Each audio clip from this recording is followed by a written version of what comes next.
Today we're going to talk about my keys to breaking 80 in a round of golf. I set a goal of breaking 80 in the summer of 2022. I accomplished that very early on in May, and I proceeded to do it several more times since then.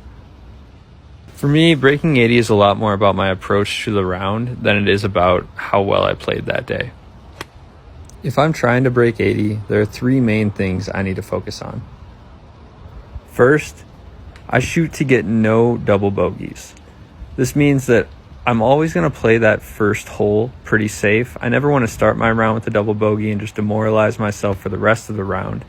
So I make sure, if it's a dangerous tee shot, I play 4-iron there.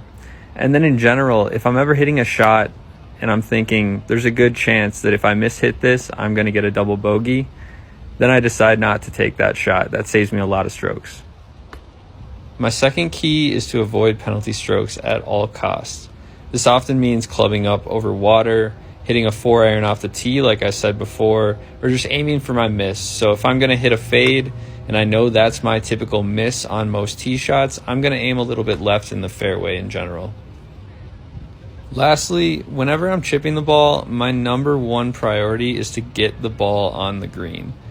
I shouldn't be that worried about getting it super close, especially when trying to get it close means hitting a crazy flop shot that could potentially go long, get bladed, or be left short. So the most important thing is just to get the ball on the green so I can putt, and then that'll minimize other strokes that could have been lost elsewhere. This is how I break 80, but playing this way isn't always fun, so I'm only really doing this when I need to go low.